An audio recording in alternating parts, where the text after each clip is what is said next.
요한계시록은 성경의 맨 끝에 붙어 있죠. 그리고 아마 제일 마지막에 기록된 책일 겁니다. 추측컨대 우리가.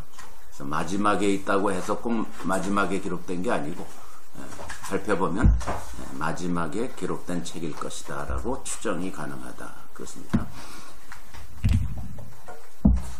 요한이라는 사람이 여기 등장을 합니다. 요한 1장 8절에 보면은, 1장 9절에 보면, 나 요한은 했는데, 이 요한이 우리가 알고 있는 바, 요한복음, 요한1서, 요한2서, 요한3서를 쓴 그 사람일까? 아닐까? 이거는 아무도 모릅니다. 학자들도 의견이 분분하고, 왜냐하면 요한이라는 사람이 성경상에도 여러 명이 나오기 때문에 어떤 요한인지, 성경 밖에 또 요한도 얼마든지 있을 수 있고, 유대인 이름 중에 요한이 굉장히 흔한 이름이고, 요즘 막 미국 사람 중에 좌한이 흔하듯이 이 좌한이 흔한 것과 거의 마찬가지로 흔하기 때문에 그냥 요한 이래 버리니까 누군지 잘 모른다.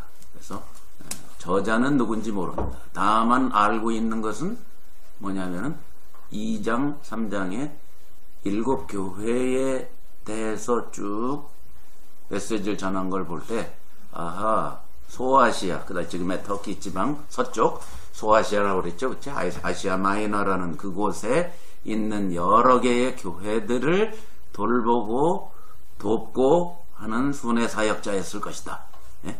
이렇게 추정은 충분히 가능하죠. 그래서 그 정도로 우리는 요한이라는 사람을 거기까지밖에는 우리가 확신할 수 없습니다.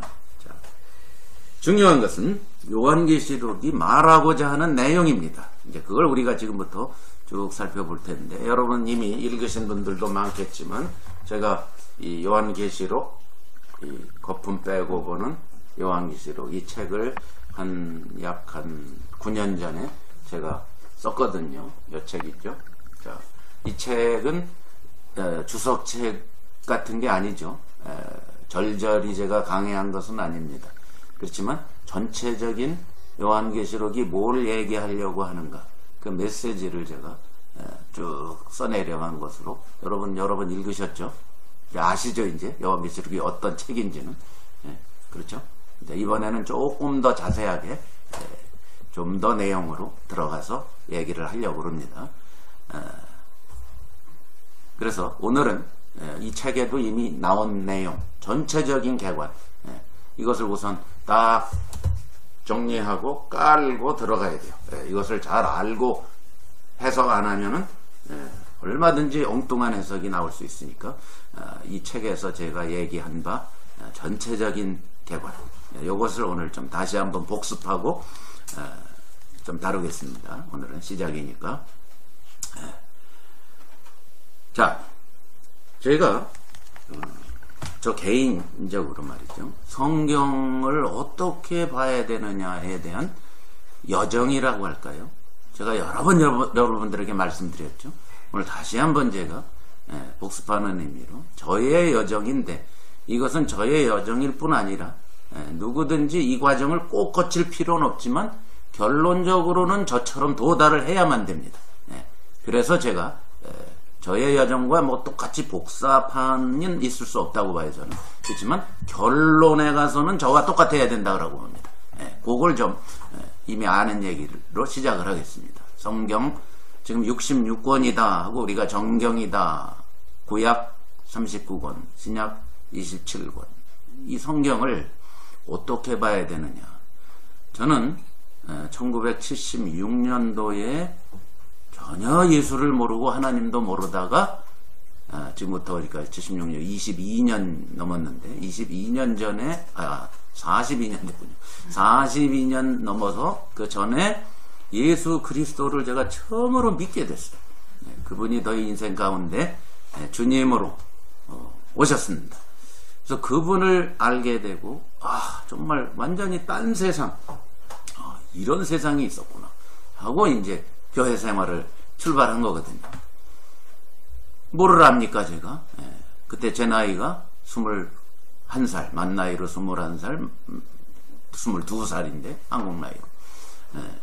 자, 그때인데, 뭐 알겠어요, 제가. 대학생이었고, 잘 모르죠. 이제 처음, 뭐, 교회를 다녀봤나, 뭐, 주일학교를 해봤나, 청소년 뭐를 해봤나, 뭐, 전혀 전 배경이 없다가 예수님을 딱 만났어요. 그러니까 너무 흥분되죠. 그러니까 성경책, 교회에서 말하는 성경책, 그거는 곧 무엇이다? 하늘에서 떨어진 말씀이다.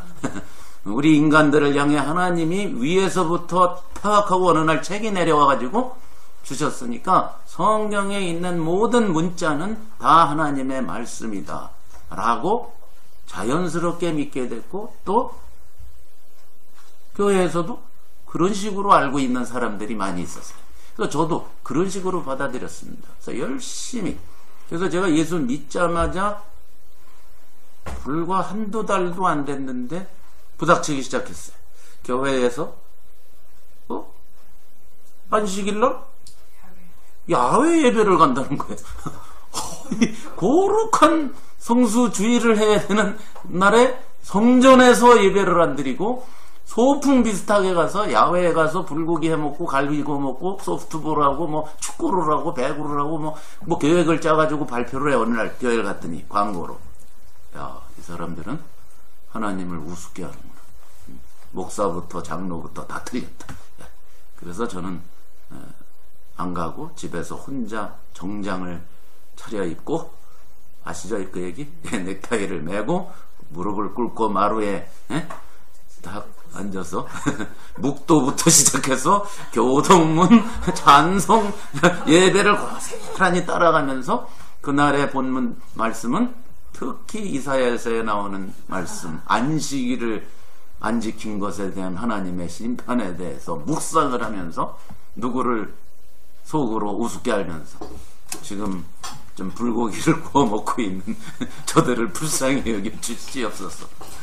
자, 이게 제가 처음에 예수 믿자마자 몇 달 안 됐을 때 벌써 저는 성경에 있는 그 문자를 안 따라갔을 때에 이 사람들을 정죄하기 시작했어요.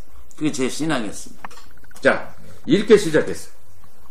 그렇게 시작을 한 신앙생활에 이제 열심을 내고, 뭐 전도도 열심히 하고, 약간 뭐 거의 성경책 붙잡고 살고, 교과서보다 성경에 막 사로잡혀서 살고, 신앙 서적들 읽고, 이러면서 이제 제 신앙이 조금씩 눈을 뜨게 됐는데, 2년쯤 후에 제가 이제 아버지가 돌아가셔서 이제 집안의 일들을 수습하러 LA에 갔다가 휴학을 2학기를 하게 됐어요. 집안이 여러 가지로 어려운 점이 있었어요. 그때 이제 제가 LA에서 예수를 믿고 왔기 때문에 저를 예수님 앞으로 인도하신 그 목사님, 김동명 목사님, 그분에게 제자 훈련을 몇 사람이 이렇게 받게 됐어요. 근데 제자 훈련을 하는 도중에 뭐 제가 지금부터 하는 얘기는 여러분 다 들은 얘기 재탕이지만 못 들은 분을 위해서 제 여장을 조금 설명해야 이게 감이 오니까. 자, 갑자기 제자 훈련 하다가 이 말씀을 하는 거예요. 난 성경 안 믿어! 이러는 거예요. 그 양반이. 우린 다 뭐 어린 사람들이니까, 뭐 학생들, 뭐 20대, 뭐 30대 이렇게. 나 성경 안 믿어. 갑자기 이러는 거예요. 어디서 이게 무슨 소린가 하고 다들 충격을 받아가지고 입을 쩍 벌이고 있는데, 조금 있다 나는 예수를 믿어 그러더라고요. 저게 무슨 말이야? 성경을 안 믿고 예수를 믿는다. 이제 거기서부터 이분이 이제 설명하시기 시작했어요. 그거를. 그게 무슨 뜻인지. 즉 뭐예요? 문자에 붙들려서 성경 속에서 예수님을 제대로 그리스도를 만나지 못하고 엉뚱한 해석을 하는 그 문자주의를 우리한테 잘 설명해 주기 위해서 하신 말씀이더라고요, 이게. 자, 그래서 그때 제가 눈이 좀 떨렸어요. 그러면서 그분이 성경은 하나님께서 우리에게 주신 편지와 같이 읽어야 된다. 편지는 아버지의 마음이 담겨있는 글이지, 글 자체가 아버지가 아니다. 그러니까 성경도 살아계신 하나님 아버지, 우리를 사랑하시는 아버지의 심정, 아버지의 마음을 거기서 읽지 못하면은 성경을 아무리 사랑해도 소용이 없다. 이게 저한테 이제 팍 들어왔어요. 그때. 네. 그때부터 제가 이제 성경에 대해서 조금 아버지의 심정으로 읽어야 된다. 어디를 읽어도 아버지의 마음을 알아내야 된다. 네. 쉽지는 않죠, 그게 물론. 네. 이제 그렇게 제가 이제 해서 조금 성경은 좀 내가 잘못 생각했다. 이걸 그때 처음으로 느끼면서 각도가 좀 거기서부터 이제 벌어지기 시작했고요. 그러다가 이제 신학교를 가게 됐습니다. 한 예수 믿고 5년 후에 제가 이제 신학대학원을 들어갔는데 갔더니 이건 또 별천지의 얘기를 하는 거예요. 신학교 교수들은 완전히 뭐 교회에서 한 번도 들어보지도 못한 얘기들, 신학 뭐 여러 가지 얘기들. 그러면서 성경이 저런 것들을 많이 참조해야 되는구나. 배경과 그 당시의 문화와 이런 것들을 많이 참조해서 해석을 해야 되는구나 하고 이제 감이 오기 시작했어요. 그게 이제 저에게 한 3번째로 전환기, 성경을 보는 눈이 조금 더 바뀌게 된 거죠. 그러다가 목회를 하면서 이제 목회 열심히 하는 가운데 이제 그 상태에서 계속 설교를 하고 뭐 제자 훈련하고 뭐 이랬는데 어느 날 요한계시록만큼은 그때까지도 제가 이게 이해가 안 갔어요. 처음에 받아들였던 그 많은 그 여러분이 알고 있는 세대주의 종말론의 영향도 받고 신학교 갔더니 교수가 정반대 소리를 해가지고 충격도 먹고 해서 요한계시록 덮어놓자.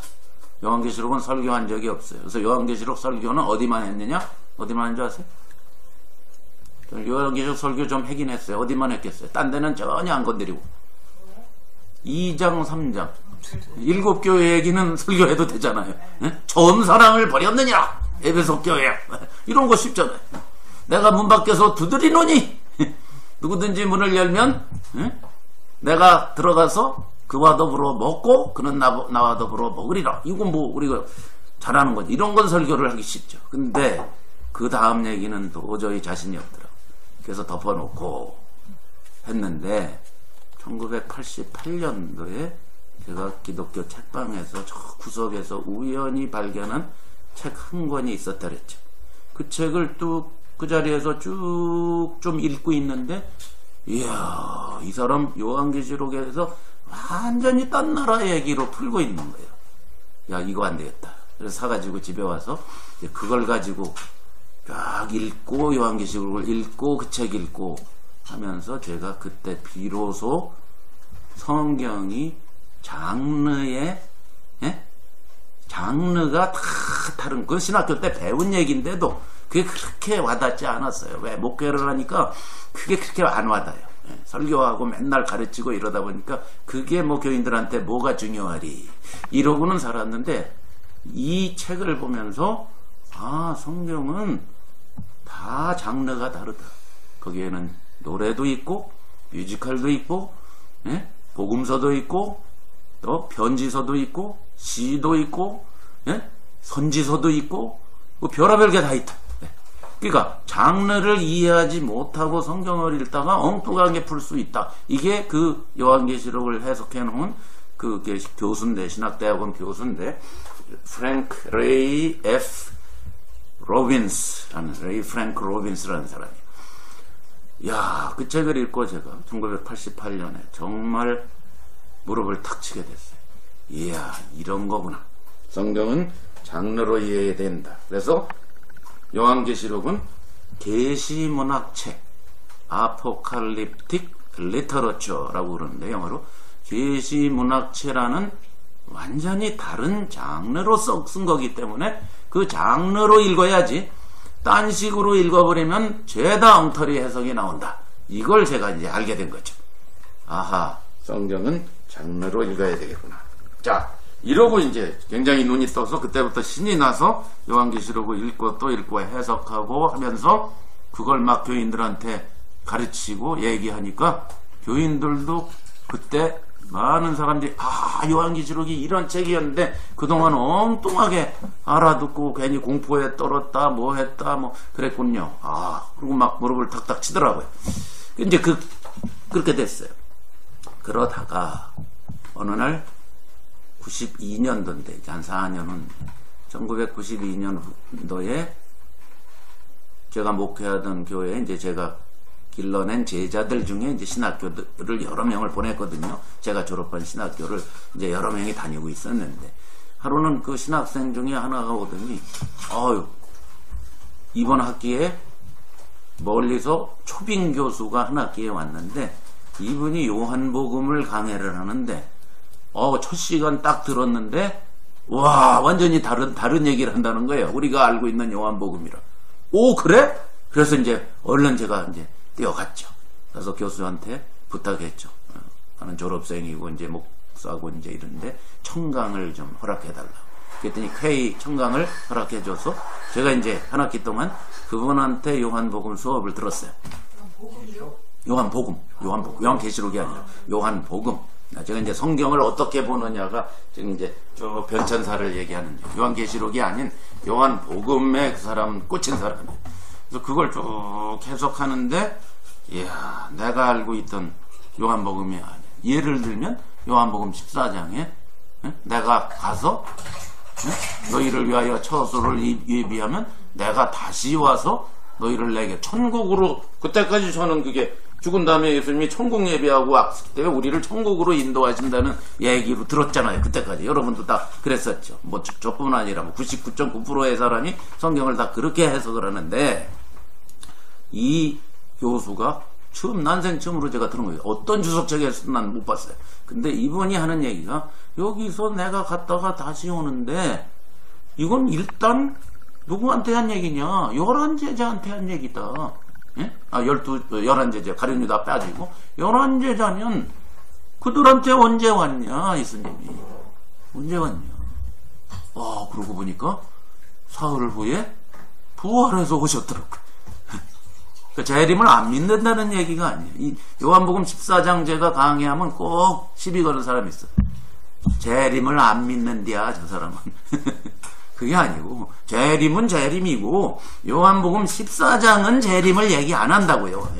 그건 재림 얘기가 아니라고요. 재림은 딴 데서 얘기를 해야지 성경에. 그렇죠? 예수님이 요한복음 14장에서는 재림의 지읒자도 끝내지 않았어요. 그건 전부 무슨 얘기라고 했죠? 통으로 읽어라. 응? 문맥으로 통으로 읽고 정말 배경 누구한테 썼나 이거를 그거 다 아는 얘기인데 이 교수가 요한복음을 풀어줄 때 제가 비로소 이렇게 읽는 거구나가 또 무릎을 탁 친 거였죠. 네, 그때 요한복음이 저한테 들어왔어요. 굉장한 변화가 있었어요. 92년 정말 날아갈 듯 하더라고요. 성경이 그러면 그렇지 이런 책이지. 자 그래서 이제 92년부터는 성경을 그런 각도에서 또 쫙 보기 시작했습니다. 네. 그러고 있다가 2001년도에 드디어 이제 완전한 점프를 한 거죠. 거기서. 네. 쉽게 말하면은 비유하자면 그동안의 과정이 로켓을 타고 지구 궤도를 올라오기 위해서 막 애써서 이제 지구 궤도를 올라와서 진공 상태에서 막 로켓가 지구를 뱅뱅뱅뱅뱅뱅 도는 이런 차원을 제가 경험하다가 2001년도에 저는 지구 궤도에서 다시 어디로? 달을 향해 화성을 향해 파박 로켓을 추진력 팍 해가지고 점프해서 나아가는 듯한 경험을 하게 됐어요. 그게 바로 하나님의 창세 전에 목적이 있구나. 그걸 깨달은 거예요. 예? 감추었던 비밀의 경륜이 바로 교회구나. 예? 이 땅에 에덴 동산을 제한하는 것이구나. 자, 그 얘기는 여러분 잘 아십니까?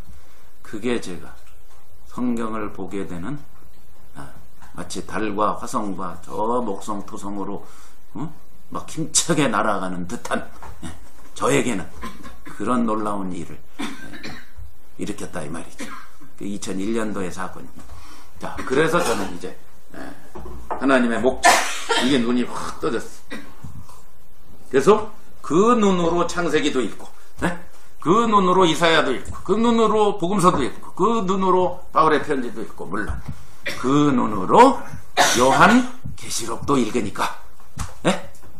요한계시록이, 오호, 하나님의 목적이 이렇게 엄청나게 이루어져서 교회가 생겼구나. 교회가 이렇게 엄청난 거구나 하는 게 그냥 팍 하고 저한테 꽂혀버렸어. 그래서 요한계시록은 제가 너무너무 사랑하는 책이 되어버렸어요. 그때부터. 네.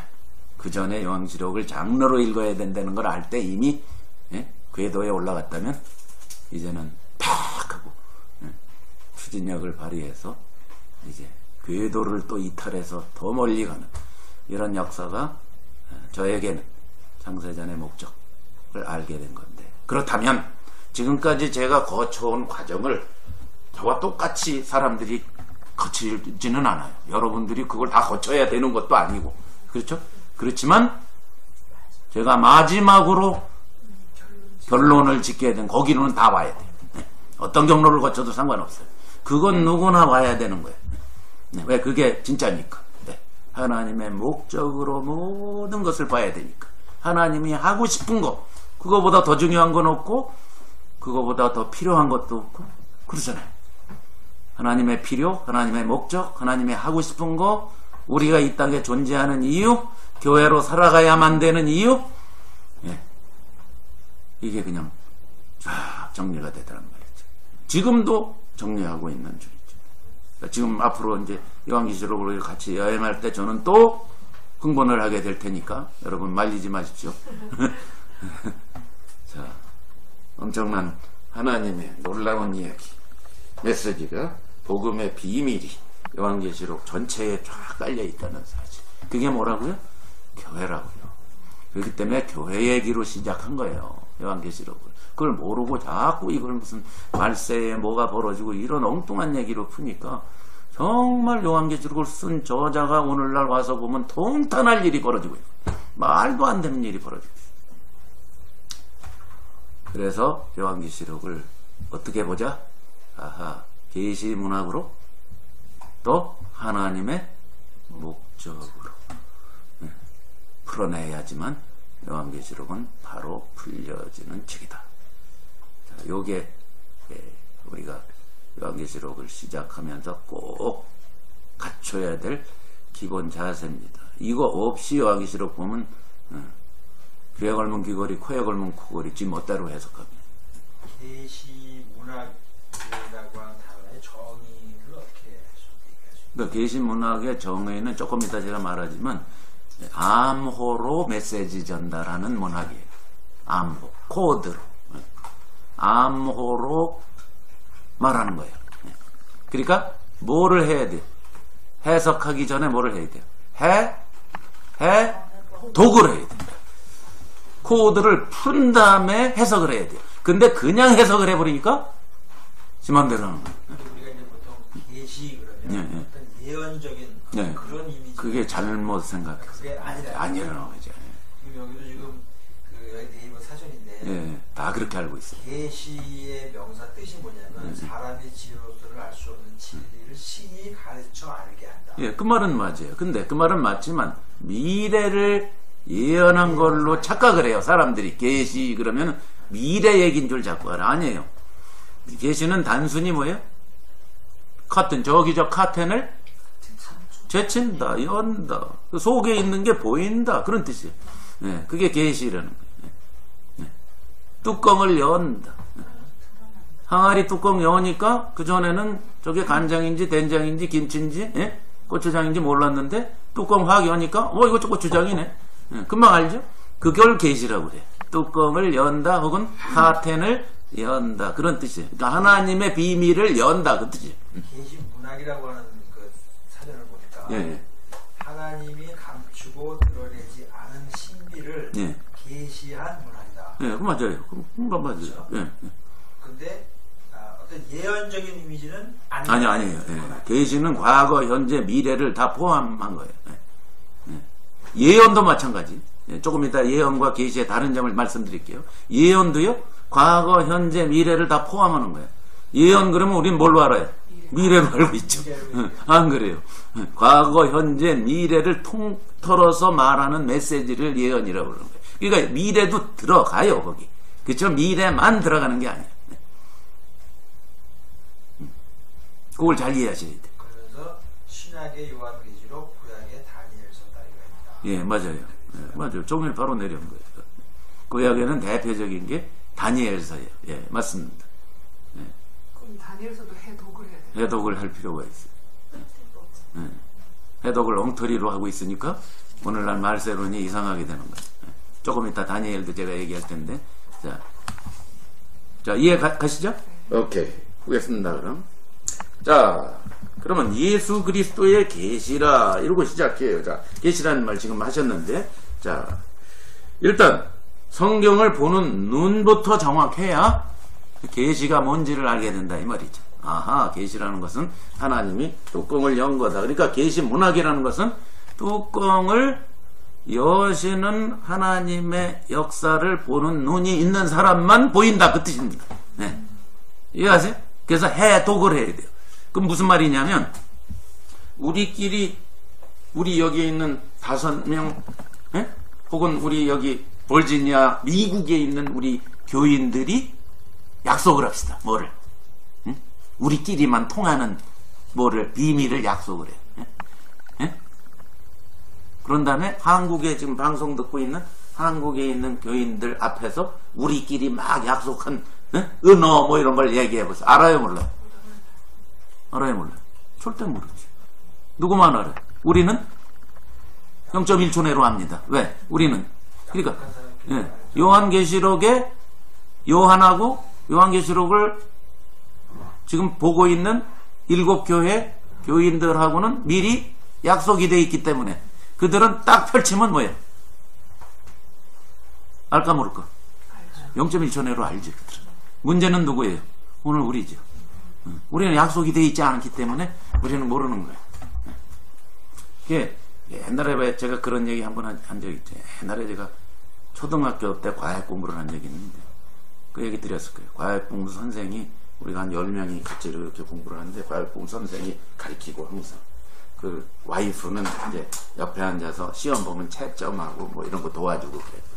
근데 하루는 우리가 다 시험을 봤어요. 시험을 봤는데 저쪽에서 이제 가르치고 있는 선생한테 이제 시험에 이제 점수를 다 불러주는 거예요. 제 거 옆에 제 친구 거 불러주는데 남자애들 거는 다 불러주고 숫자로, 여자애들 거는 일본말로 하는 거야. 일본말로. 뭐 옛날 일정시대 때 사람이니까 그 양반들. 그러니까 우리가 뭐 일본말 모르니까 아주 알고 싶은데. 그래서 맨날 비슷한 게 나와. 그래서 집에 가가지고 이제 우리 아버지 어머니는 일본 시대 사람이 일본말. 그래서 규주로쿠가 뭐예요?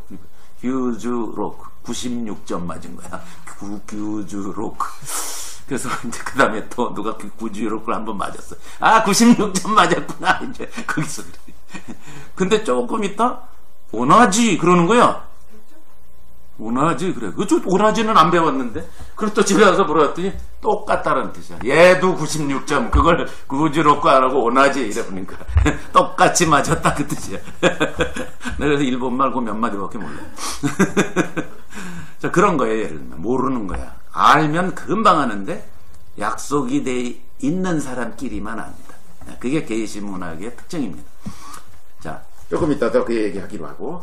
자, 그러면 1세기에 요한계시록을 지금 받은 수신인들은 쫙 앞에서 누군가 읽었을 때 어떻게 했어요?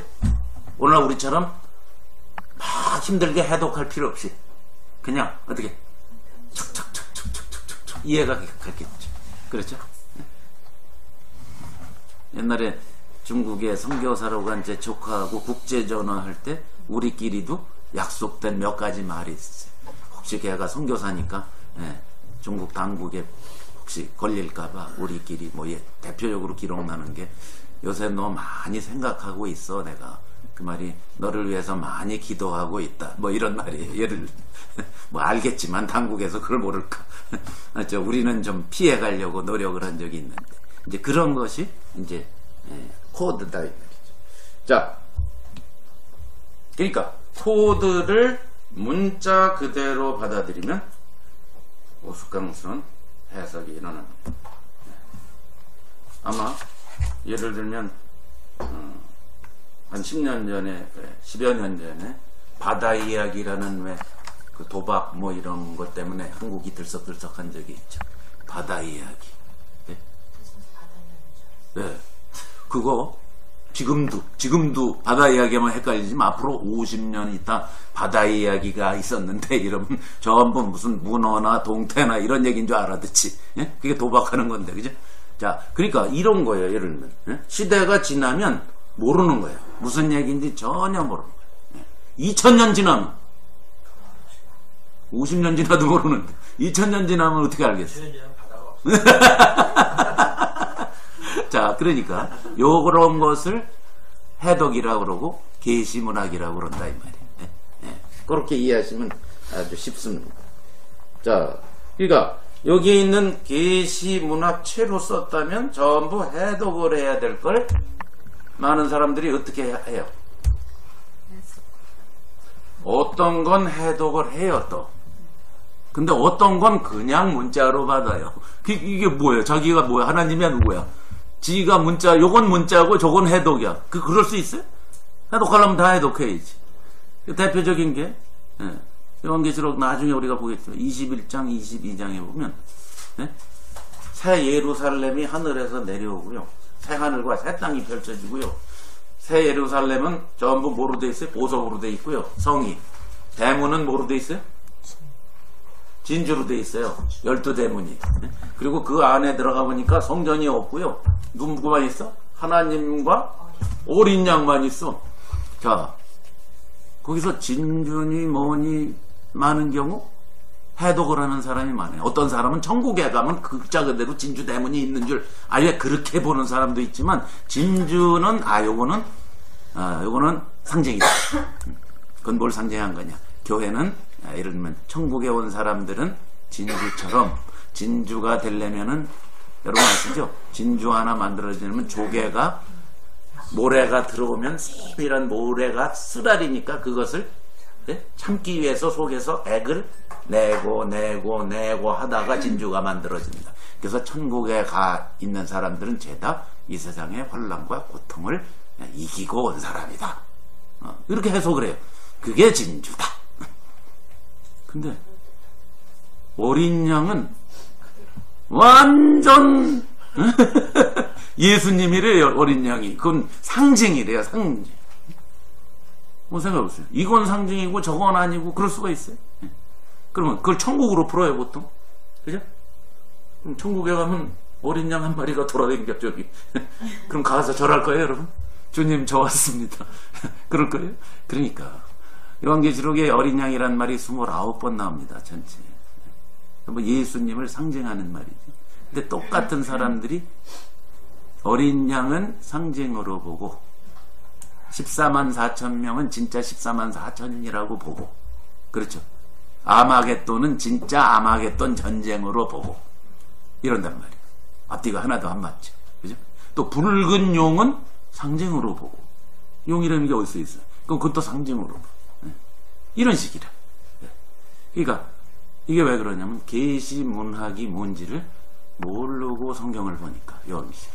그래서 그런 겁니다. 이제 앞으로 따라가 보시면 금방 이것은 이해가 하는 겁니다. 이제 초반에 제가 이제 대관으로 설명하는 것 뿐이고요. 자, 이 책을 어떤 자세로 읽어야 되느냐. 우선 내가 2000년 전 1세기 요한계시록을 처음 받은 교회의 지체라면 어떻게 이것을 받아들일까? 네? 그런 자세를 꼭 읽어야 돼. 네? 21세기의 나라로 들어가지 말고 처음에 요한계시록을 받은 사람의 입장에서 먼저 읽고 그것이 오늘 나에게 어떤 메시지를 주는가. 우리는 단계를 꼭 거쳐야 돼. 이해가세요? 직접 요한계시록을 이렇게 해버리면 엉뚱한 얘기가 나오고 1세기 교인이 들었을 때 그것을 알고 오늘 나에게 이렇게 된다. 오늘 교회. 그렇지 않으면은 뭐 제가 늘 얘기하지만 나중에 나오지만 황충 메뚜기 얘기 나죠. 메뚜기. 메뚜기인데 이 메뚜기는 풀을 뜯어먹는 메뚜기가 아니라 엉뚱한 메뚜기예요. 철갑 흉 막 얼굴이 막 쇠로 돼 있고요. 예? 꼬리에서는 뭐가 나오고 입에서 불이 나오고 그러는 메뚜기예요. 그러니까 요즘 대부분의 말세 종말론자들은 그걸 뭘로 푸는 줄 알아요? 아마겟돈 전쟁 때 나타나서 기총사격을 해댈 헬리콥터를 요한이 그때 헬리콥터가 없으니까 메뚜기로 본 것이다. 이렇게 얘기합니다. 이런 식이죠. 그런 식의 해석이. 그러니까 요한계시록을 그렇게 해석하면 안 된다 이 말이죠. 자, 참고로 그럼 계시문학으로 다시 오겠습니다. 계시문학이란 아까도 얘기했듯이 이런 암호로 쓴 문자로 쓴 얘기인데 이건 언제 유행을 했느냐? 학자들이 다 연구했으니까 예수님 오시기 전 약 200년 전부터 예수님 오신 이후 약 100년까지 300년 동안 대유행하던 장르예요. 그 전에는 별로 유행한 적 없고 그 후에도 유행 안 하고 300년 사이에 엄청 유행한 장르다. 요한계시록은 언제 쓰여졌죠? 한 95년경이니까. 자, 그거를 정확히 하셔야 돼요. 약 300년에 걸쳐서 그럼 왜 계시문학이 유행을 하게 됐는가? 그 전에 구약성경 우리가 알지만 그 전에 구약성경은 다 뭐였어요? 뭐 시편도 있고 뭣도 있지만 주로 구약성경은 뭐로 돼 있어요? 모세오경은 원래 옛날 거고, 응? 그 후에 있는 것은 뭐 시편이나 잠언이나 이런 거 빼고는 전부 뭐예요? 유대인들에겐 전부 뭐였어요? 선지서입니다. 전선지서, 후선, 예언서예요. 예언서. 예? 구약성경은 거의 대부분이 예언서로 구성되어 있어요. 그래서 그 전까지의 유행하던 장르는 예언서였어요. 선지서였어요. 그런데 이 유대인들이 바벨론 포로 생활을 거치면서 고국에 돌아와서도 역시 열악한 가운데 누굴 기다리면서 메시아를 기다리면서 아무리 기다려도 안 오고 괴롭고 이런 아주 열악한 속에서 이거 예언대로 이거 안 되는 것 같다 하고는 새로운 장르가 탄생하게 되는 거예요. 그게 뭐냐? 계시문학이라는 것은 그건 왜 태어났냐면은 예언이라는 건 뭐죠? 우리 이미 열왕기상 엊그저께도 우리 봤지만 어저께군요. 우리 열왕기상 봤죠? 사무엘상 여호수아 예언서라는 건 뭐예요? 예언서라의 정의가 예언이라는 것은 하나님이 예언하시고 예언을 듣는 우리는 그 예언을 받아들여서 하나님께 순종을 하고 하나님과 함께 하나님의 일을 해나가는 게 예언이에요. 무슨 얘기인지 아시죠? 이해하세요? 네. 그동안 선지서들이 그래서 와서 계속 회개하라 순종하라 회개하라 순종하라 그런 거예요.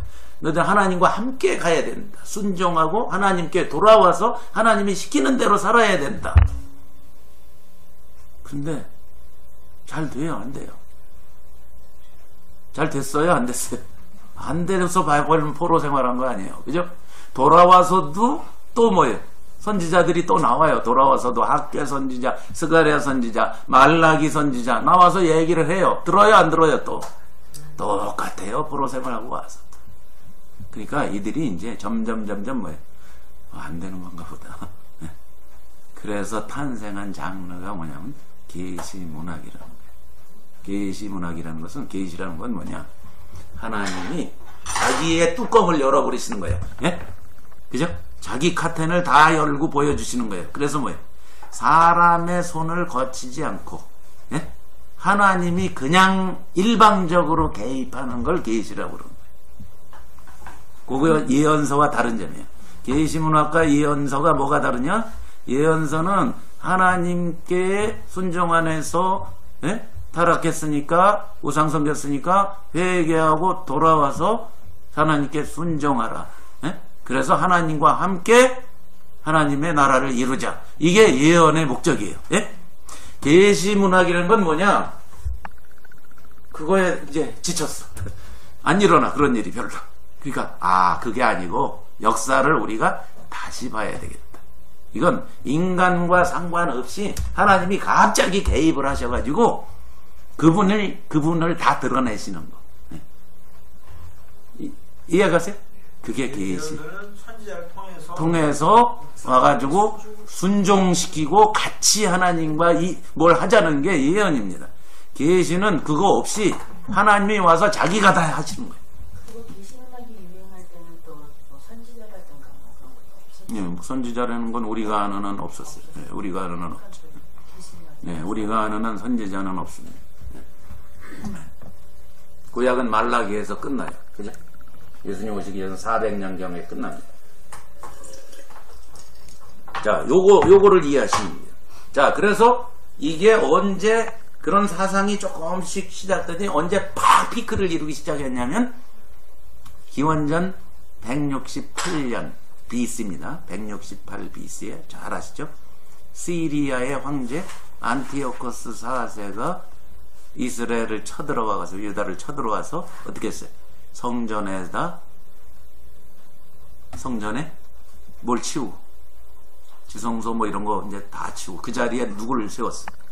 자기 신상을 세우고 내가 제우스다, 내가 주피터다, 나를 믿어라, 안식일 금지, 제사 금지, 유대인이 목숨 걸고 믿는 하나님을 다 금지시킨 거예요. 안식일 지키는 사람 다 갖다 죽여버리고. 우리나라 일제시대 비슷한 일이 벌어졌어. 그보다 더 험한 일이 벌어졌어. 자, 이때부터 계시문학이 대유행하게 된 거예요. 이거는 도저히 사람의 힘으로는 어쩔 수가 없다. 누가 해야 된다? 하나님이 직접 개입하셔서 일하셔야 된다. 근데 핍박이 있었던 거네요. 엄청 핍박했어요. 안식일도 못 지켰습니다. 안식일 지키는 사람들을 성 위에 올려놓고 다 밀어서 죽여버리고 뭐 별짓을 다 했어요. 이 시리아 군인들이. 무시무시해. 자, 그때 유행하기 시작하는 거예요. 하나님이 개입해 주셔야 된다. 그래서 그때 쓰인 책이 다니엘서예요. 다니엘이라는 사람은 그 전에 400년 전에 살았지만 다니엘을 쓴 것은 그때란 말이에요. 계시문학체로. 유대인들끼리만 알아듣는 내용으로. 그래서 여러분 다니엘 보면 특히 후반부에 가면 전혀 알듯 모를 듯한 얘기들로 가득 숫자 뭐 무슨 염소가 어쩌고 소가 어쩌고 뭐 작은 이런 동물 뭐 이런 게 쫙 나오니까 해독을 해야 돼. 해독. 거기에 예를 들면 알렉산더 대왕을 수염소로 표현을 해요. 그거 아시죠? 그 다음에 시리아의 황제 안티오코스 4세를 뿔로 표현해요. 뿔로. 이런 식이에요. 시대 배경은 다니엘이 살아있을 때 400년 전 그때 다니엘의 얘기가 다니엘이 예언했다는 거예요. 그때 말했다는 거예요. 그때 있던 일들을 말이나 그때 다니엘이 앞으로 벌어질 일을 얘기했다는 거예요. 다니엘이 하나님이 사람 손 거치지 않고 앞으로 할 일을 예언했다는 거예요. 다니엘 때 예언을 한 게 그거를 글로 써서 사람들한테 계몽시킨 거예요. 그게 이제 그때 그러니까 계시문학이 한참 유행할 때 그때에 쓴 거죠. 그렇죠. 바로 그거예요. 다니엘 때는 계시문학이 유행하지 않았어요. 다니엘 때는 전혀 아닙니다. 후에 400년 후에 안티오쿠스 이때 이런 것들이 대유행하기 시작했다. 그러니까 그때는 다니엘이 뭐 메뚜기 같은 것들이 돌아다니고 이런 식으로 얘기를 안 했는데 그 다니엘이 말한 그 내용을 계시문학체로 그렇죠. 이때 그렇죠. 그런 식으로 표현을 했다. 그 내용을 그거는 표현했다라는 우리가 거예요. 몰라요. 다니엘이 진짜 환상을 그렇게 보고 얘기했는지 다니엘이 구전으로 내려오는 메시지를 환상처럼 쓴 사람들이 표현을 했는지 우리는 모르죠. 그죠? 우리는 알 길이 없죠. 중요한 것은 어쨌든 우리 손에 들어온 게 뭐예요? 계시문학체로. 계시문학체로 써 있다라는 거예요. 그게 중요한 거예요. 그래서 해독을 해야 돼요. 그래서 다니엘서를 엉뚱하게 해석한 게 오늘날의 이 말세론자들이에요. 또 그죠? 여러분 잘 아시죠? 제일 먼저 누가 꾼 꿈? 느부갓네살이 꿈을 꿉니다. 근데 꿈을 꾸고 잊어버렸어요.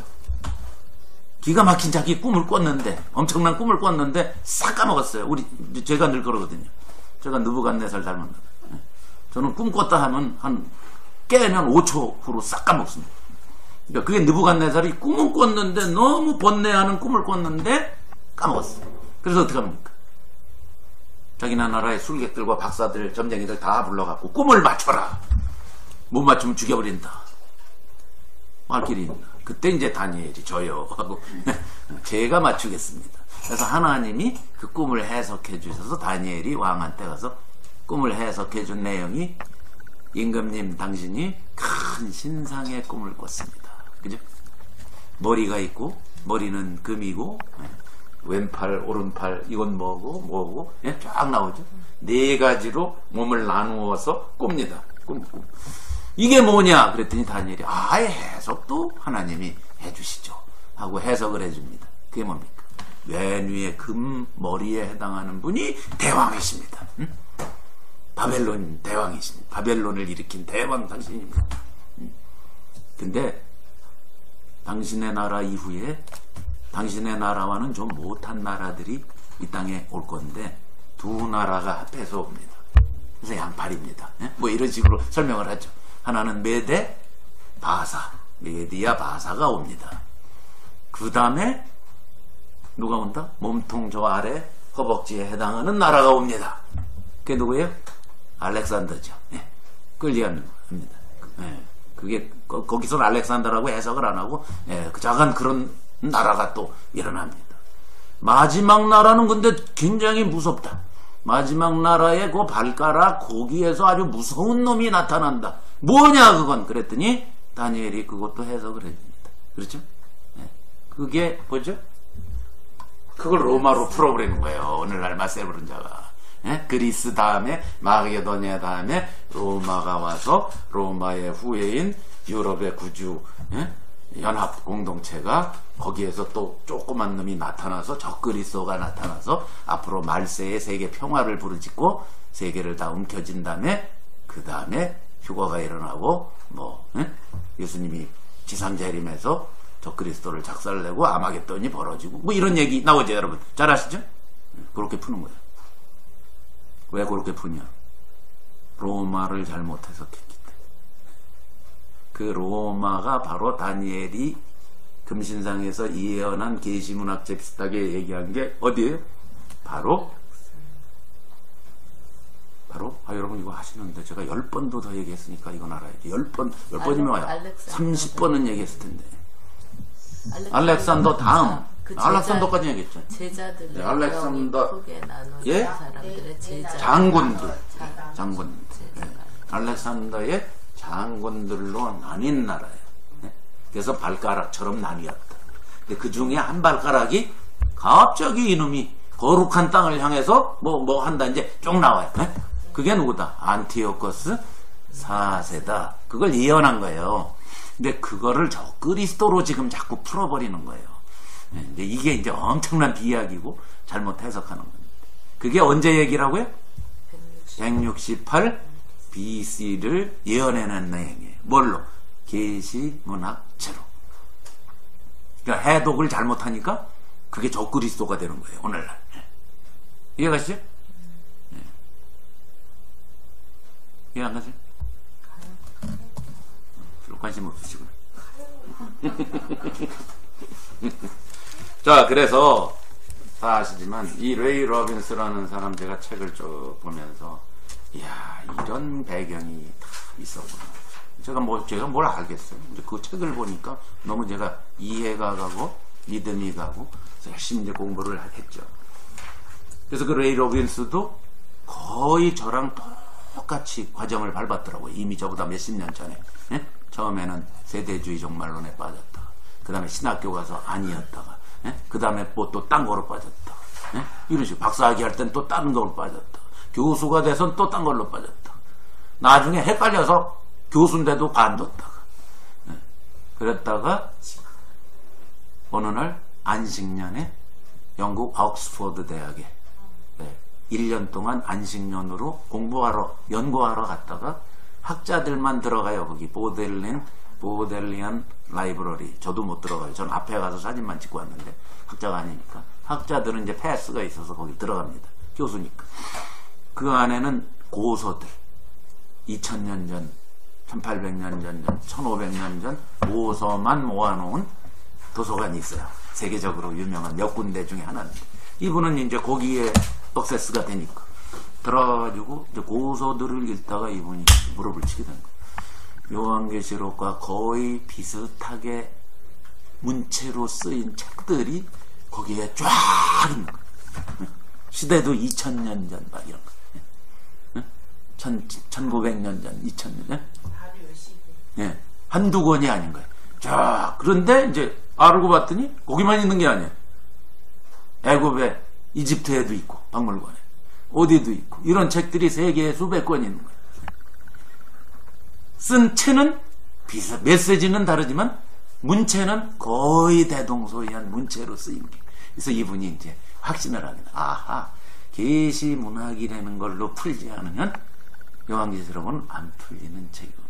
그리고 이제 학자니까 돌아와가지고 거기서부터 돌아와서 열심히 요한계시록을 이제 연구를 해서 쓴 책이 그거예요. 제가 보게 된 책이에요. 자, 그래서 계시문학은 뭘로 돼 있다? 코드, 암호로 돼 있습니다. 그래서 우리가 모르는 거예요. 짐승, 예? 무슨 숫자, 주로 이런 걸로 도배를 해놨어요. 그리고 특히 요한계시록은 아주 도배 정도가 아니라 도배 이상을 해놓은 게 있어요. 요한계시록은 숫자와 동물 이런 거 말고 요한계시록을 도배하고 있는 암호, 이걸 아셔야 돼요, 여러분이. 그걸 알면 금방 요한계시록은 풀려버려요. 요한계시록을 완전히 도배하고 그 위에 또 도배한 표현이 좀 이상하지만 덧칠을 여러 번 한 암호가 있어요. 구약이에요.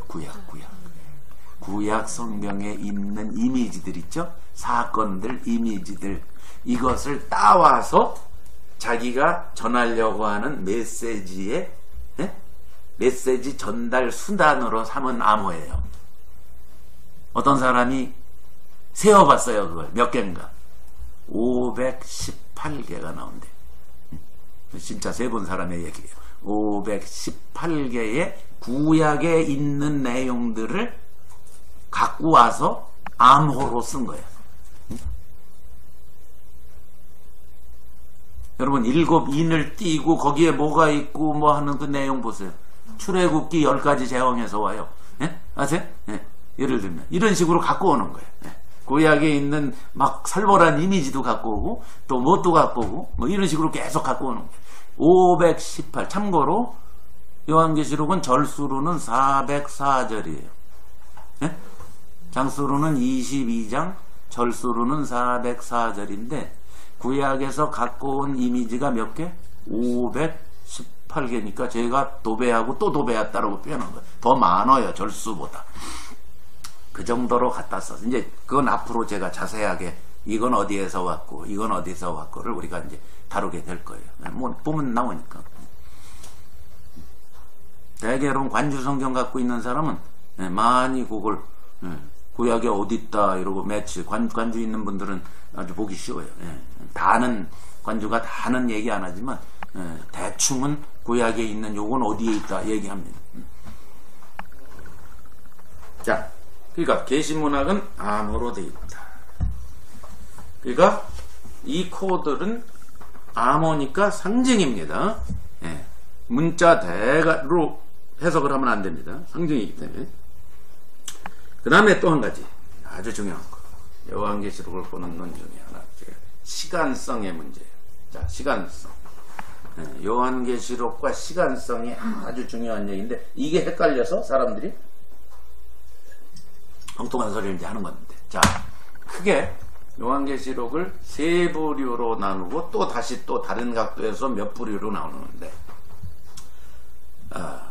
과거파 파가 있어요. 과거파. 세 부류가 과거파, 역사파, 한국말로 말하면 미래파가 있어요. 요한계시록 보는 세 개의 다른 눈들이에요. 그래서 과거파를 프레터리스트, P-R-E, 프레터리스트라고 해요. 과거다. 요한계시록의 내용은 전부 1세기 때 얘기만 쓴 거다. 1세기의 독자들한테만 해당된다. 무슨 얘기인지 아시죠? 네? 요한계시록을 받은 사람에게만 해당되지 오늘날 그 후로 200년, 300년, 1000년 오늘날 21세기에 우리 교회에는 해당 안 된다 라고 믿는 사람들이에요. 그게 프레터리스트예요. 네, 과거파. 이 부류가 있어요. 아니다. 역사파가 있어요. 히스토리컬 그래 이 사람들. 신학계에서 히스토리컬 역사파예요. 이들은 어떻게 믿겠어요? 역사파니까.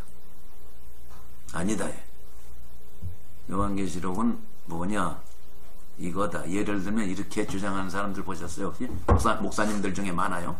요한계시록 2장 3장의 7교회가 그게 교회가 생긴 시점부터 예수님 재림할 때까지의 시간 속에서 벌어질 그 역사에 그때 벌어질 걸 순서대로 말한 것이다. 그러니까 에베소 교회가 제일 먼저 등장하죠. 이건 2세기 3세기에 그때 처음 사랑을 벌였던 교부 시대의 교회를 말한다. 예를 들면 그 다음에 나오는 그 다음에 무슨 교회가 나오죠? 에베소 교회. 그 다음에 뭐예요? 서머나 교회는 그 다음에 또 몇백 년을 말한다. 이런 식이에요. 이래서 라오디게아 교회가 바로 맨 마지막에 재림하기 직전에 요즘 교회들이다. 20세기, 21세기 이런 교회가 라오디게아처럼 뭐예요? 뜨뜻 미지근하고 예수님이 토하고 싶고 이런 교회가 오늘 아주 그럴듯하죠. 그죠? 그런 사람들이 히스토리컬이에요. 그렇지만 그건 틀려요. 1번도 틀리고 2번도 틀립니다. 세 번째, 미래파는 뭐예요? 요한계시록은 앞으로 재림하기 직전 전후 얘기다. 미래에 벌어질. 이 사람들이 한국 교인들의 줄을 이루고 있습니다. 미래파. 한국 교인 하면 대부분이 미래파입니다. 앞으로 뭐 666이 어쩌고 이런 거 있죠.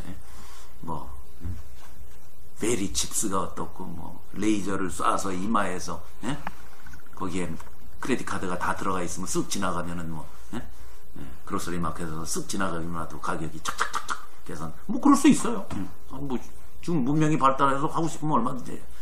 요한계시록의 얘기는 그게 아닙니다. 근데 그럴 수 있다고 봐도 요한계시록은 그걸 예언해 본 적이 없습니다. 근데 이들은 그게 요한계시록이다 라고 푸는 사람들이죠. 그걸 미래파라고 해요. 요걸 이해하셔야 돼요. 그래서 가끔 만나요, 여러분.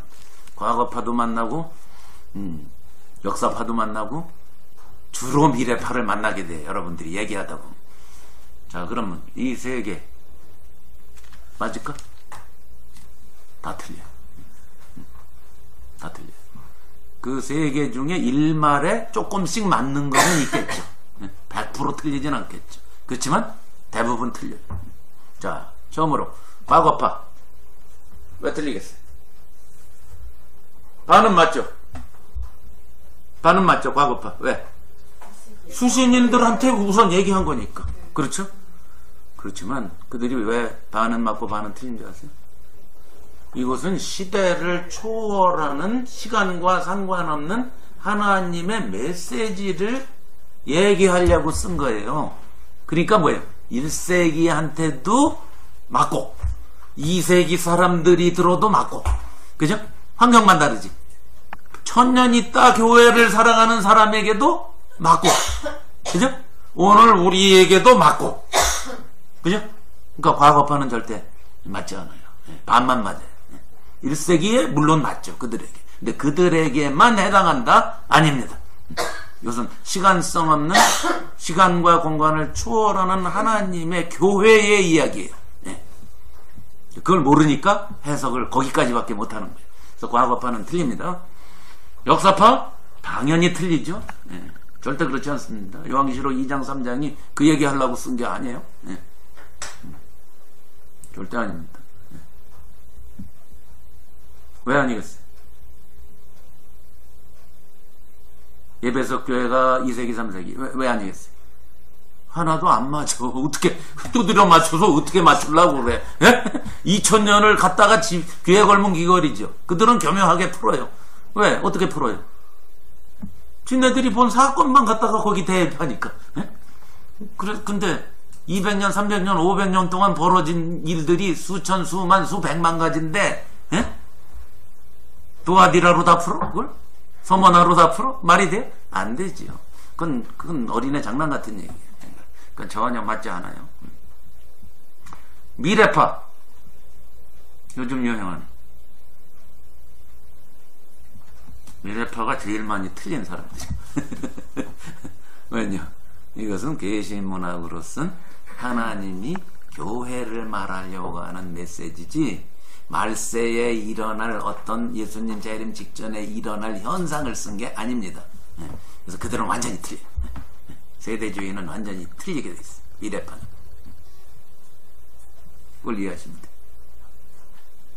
자, 요렇게 보는 각도가 이제 있고, 미래파 중에서 또 나뉩니다.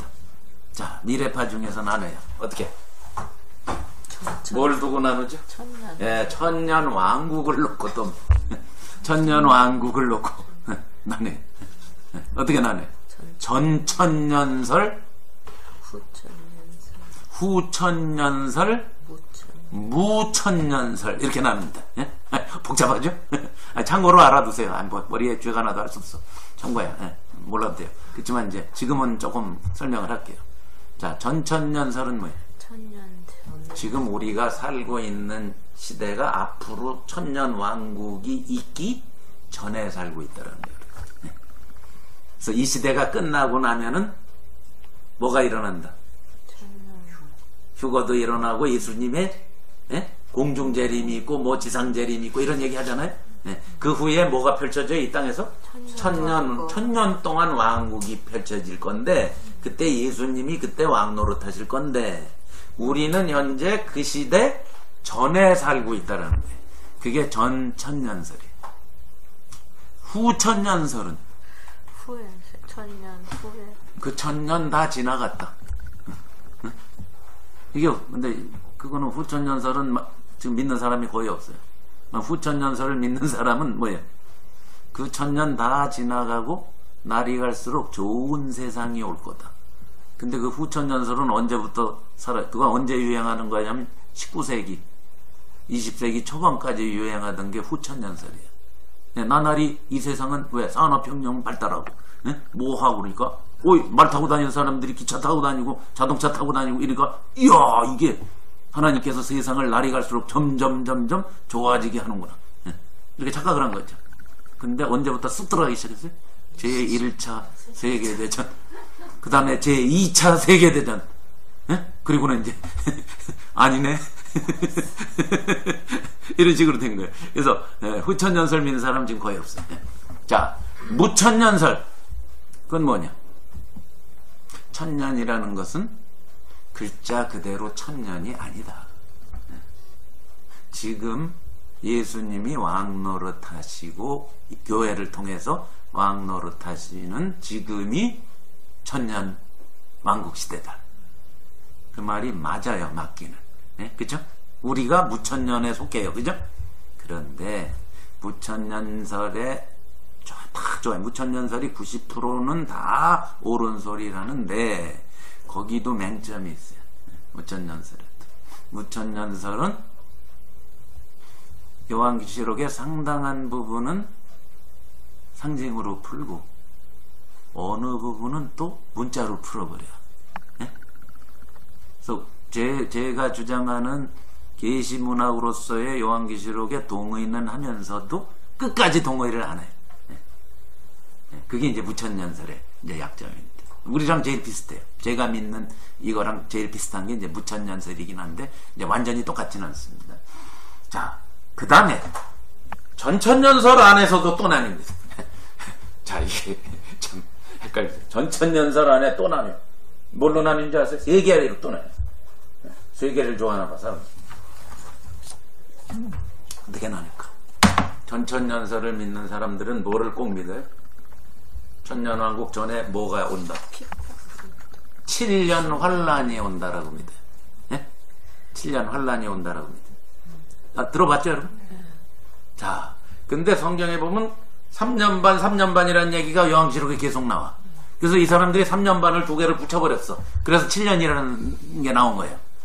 요한계시록 어디도 7년이라는 말이 안 나옵니다. 여러분 나오는 줄 알죠? 성경에? 안 나옵니다. 네. 3년 반을 두 개를 지네 맘대로 짬뽕 시켜놓고 7년이라고 주장하는 거예요. 자, 그렇기 때문에 이제 여기서 갈리는 거예요.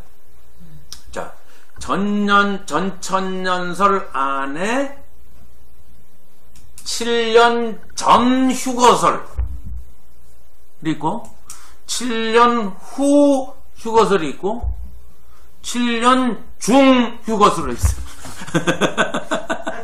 무슨 말이냐? 7년 환란 오기 직전에 크리스찬들은 환란을 겪지 않는다는 거예요. 그래서 어떻게? 예수님은 어디 재림하시고? 공중에 재림하시고 지상에 있던 크리스찬은 전부 어떻게?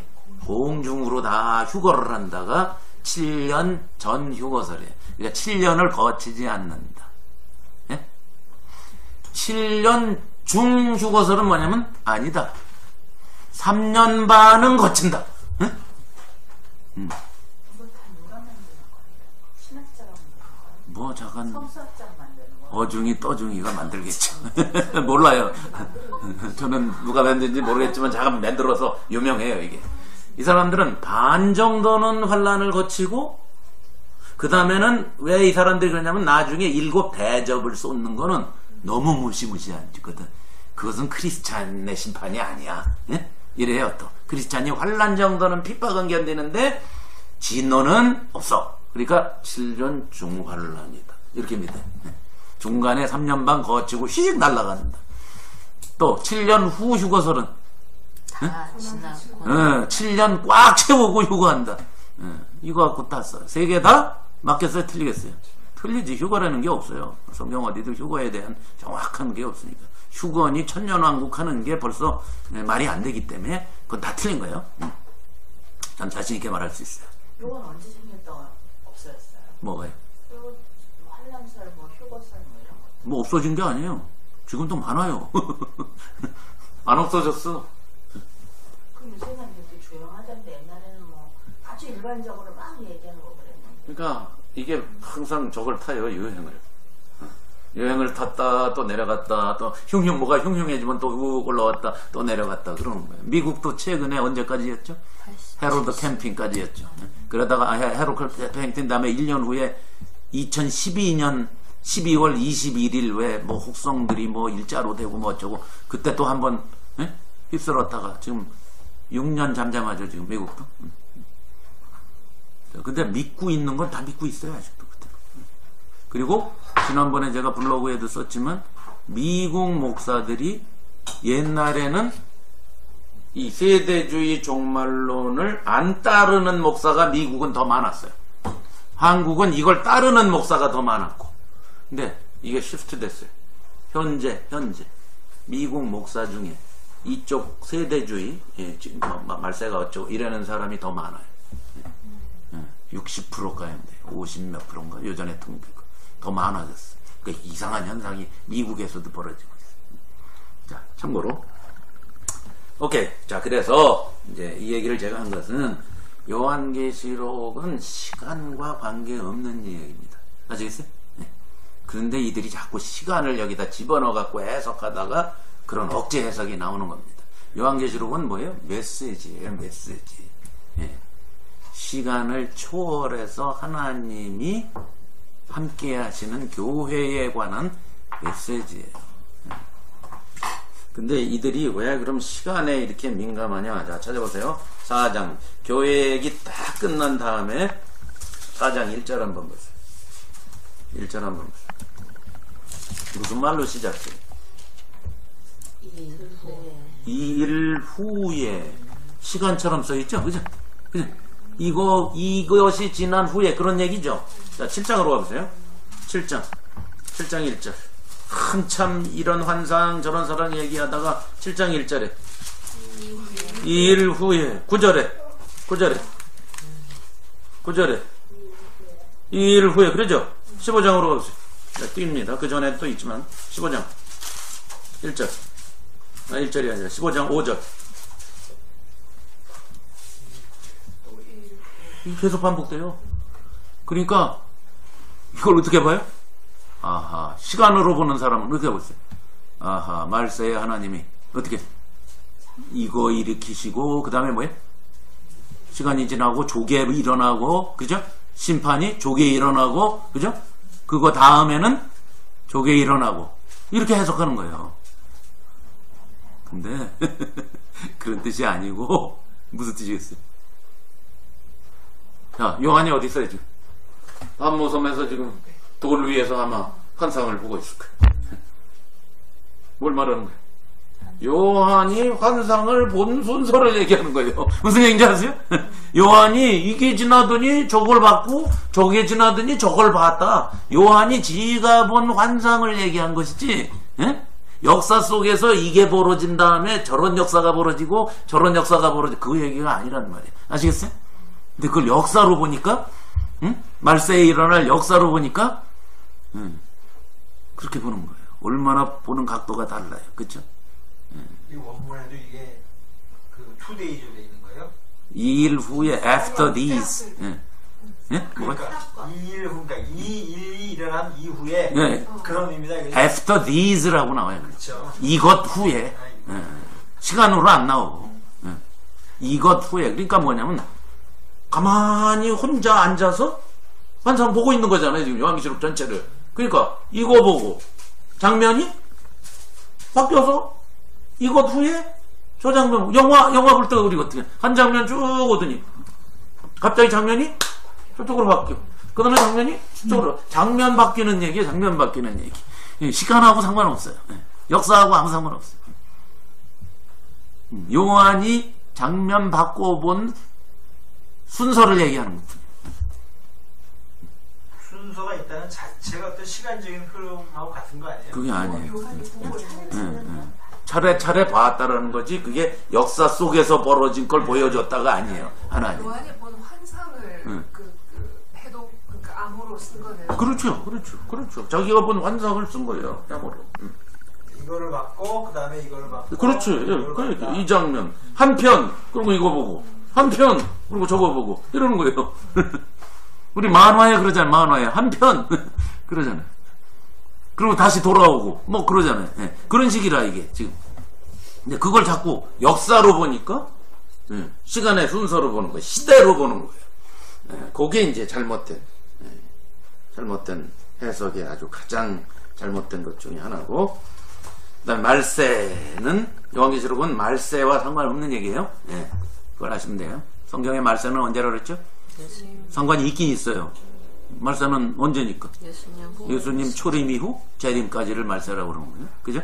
교회가 시작한 지점이 말세의 시작이지, 성경에서. 그죠?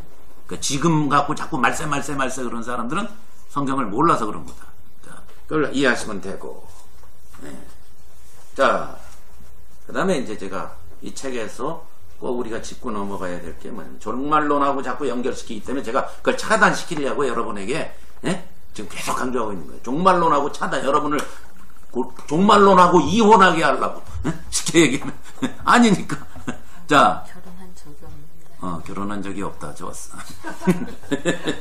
자, 이게 뭐냐면 왜 그럼 이 요즘에 말세론 이게 왜 자꾸 등장을 하냐면 이걸 저는 제가 붙인 별명이에요.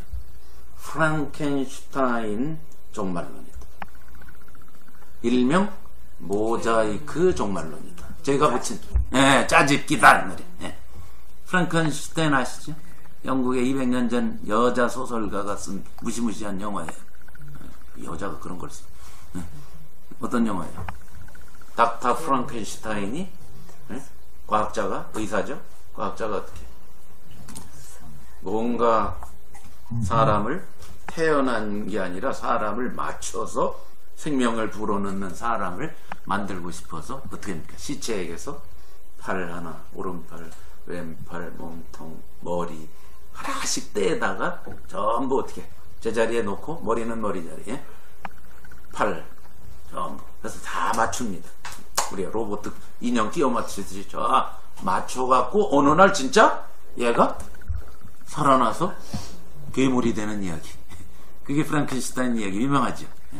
자, 저는 그래서 요즘 종말론이 괴물이 돼 있기 때문에 별명을 그렇게 부르는. 어떻게 짜집기를 했어요? 전혀 상관없는 성경에 나와요. 다 나와요. 상관없는 얘기를 여기서 팔 갖고 오고, 네? 저쪽에서 팔 갖고 오고, 네? 같은 사람에게서 안 갖고 와요. 메리시 프랑켄슈타인이 다 다른 시체들 수십 구의 시체에서 갖고 오듯이 성경에 다니엘에서 하나 갖고 오고, 마태복음에서 하나 갖고 오고, 요한계시록에서 갖고 오고, 뭐 데살로니가 전서에서 하나 갖고 오고, 이런 식으로 맞춰서 사람 됐네 이러는 거예요. 그게 오늘날의 종말론이에요. 요걸 이해하셔야 돼요. 짜집기 전문. 모자이크를 우리가 그렇게 했죠. 어렸을 때 미술 시간에 전혀 관계없는 데서 색깔 갖고 와가지고 내가 만들어낸 스케치에다가 갖다 붙이는 거. 요 짓을 한다는 거예요. 그래서 지금 종말론의 문제가 그것이다. 이제 그걸 그래서 억지로 시간표를 지네 맘대로 갖다가 짜집기해서 맞춘다. 자, 그러면 스케치가 있어야 될 거 아니에요? 스케치에다 맞춰야 되잖아요. 그죠?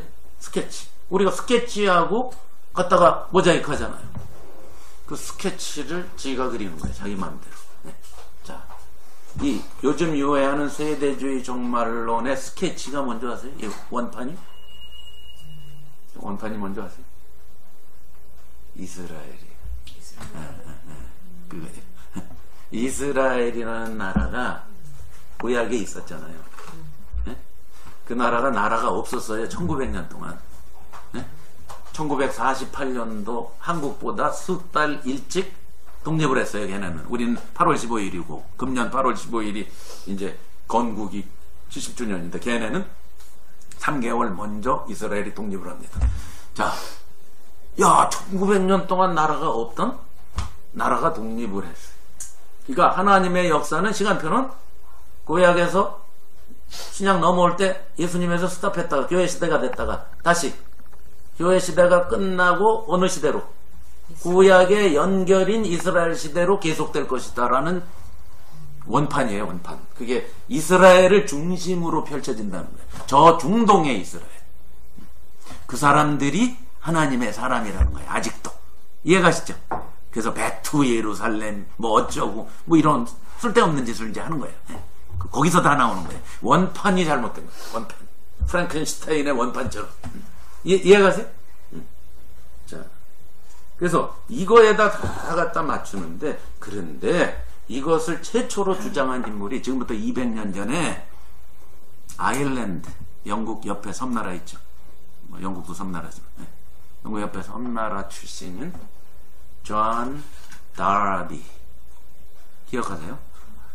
존 다비는 19살 먹은 애예요. 애죠. 지금 누구? 지원이. 지원이 나이에 애가 처음 성경 혼자 읽다가 그 얘기로 시작한 거예요. 하나님이 이스라엘을 끝내지 않았다. 그래서 이스라엘은 원판이다.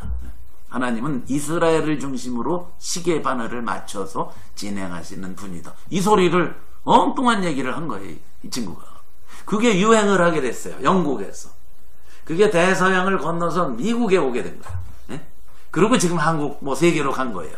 자, 존 다비라는 사람이 이것이에요. 완전히 틀린 얘기인데. 그런데 놀라운 건 존 다비가 얘기할 때는 아직 이스라엘 독립 전 100한 30년, 20년 전에 그 얘기를 했는데 정말 귀신같이 1948년도에 이스라엘이 1900년 동안 나라가 없던 이스라엘이 독립을 해버렸네. 그러니까 사람들이 흥분하는 거예요. 존 다비 말이 맞다. 존 다비 말이 맞다. 네. 예언자다. 막 이래가지고 이스라엘. 그런데 1948년에서 18년, 19년밖에 지나지 않았을 때 이스라엘이 독립하고 19년도 채 지나지 않았을 때 무슨 일이 벌어진 줄 아시죠? 6.1 전쟁. 아랍연합군하고 이스라엘 그 조그만 신생 독립국하고 싸웠는데 누가 이겼어요? 이스라엘이 이겨버렸어. 이집트, 요르단, 사우디아라비아 다 연합군이 이스라엘을 못 당하고 져가지고 이스라엘이 요르단이 자기 영토를 왕창 뺏긴 거예요. 그걸 웨스트 뱅크라고 그래요. 혹시 아세요? 거기에 예루살렘이 있어요. 그러니까 이스라엘은 독립했어도 이스라엘은 요르단 땅이었어요. 6.1 전쟁 때 그 땅을 뺏어서 지금 이스라엘이 된 거예요.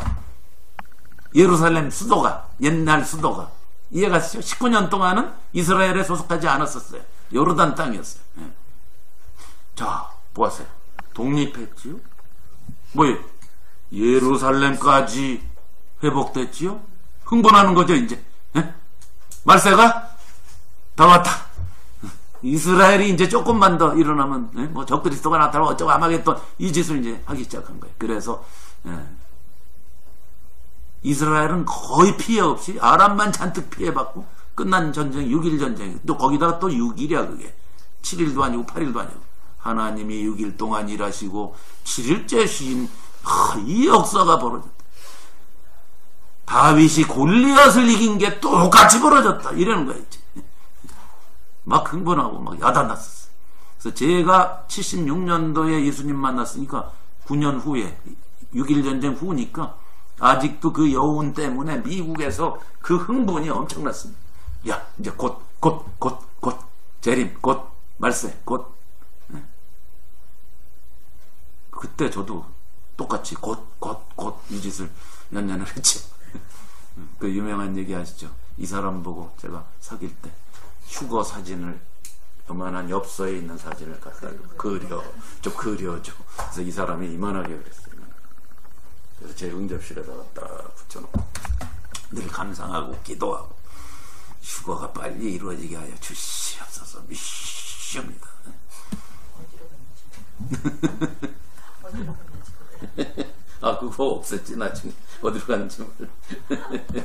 자 이걸 갖다 뭐라고 불러요? 세대주의 종말론 이렇게 부릅니다. 그건 틀린 겁니다. 완전 틀린 겁니다. 그걸 여러분이 이해하십니다.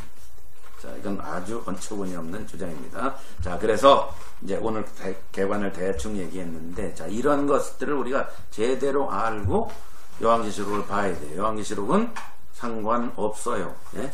세대주의 종말론 뭐 이런 거. 자, 무슨 얘기라고요? 이제 앞으로 다음 시간부터 차근차근 하나님이 목적하신 교회가 얼마나 엄청난가. 를 핍박당하고 교회는 지금 문 닫고 지도자는 끌려가서 귀양살이하고 뭐야 하나님 살아계셔 이럴 때 요한을 통해서 아니야 핍박과 환란이 있어봐야 누가 계속 일하신다? 하나님이 왕노릇하시고 우리도 지금 왕노릇하고 있는 거야. 교회의 실체는 왕이야. 이겼어 이미 십자가에서. 이런 얘기를 뭘로? 암호로. 그래서 제가 요한계시록의 별명을 이 책에 부제를 뭘로 붙였는지 아시죠? 다 비친 코드다. 다빈치가 아니라 다 비친. 이미 다 비춰졌다. 그걸 우리가 배울 거예요 앞으로. 이미 알고 있는 걸 배우겠습니다. 자 오늘은 여기까지. 처음 이제 시간이니까 대충 알고 있는 것을 다시 한번 정리를 하는 시간을 가져봤습니다. 여기까지 하겠습니다.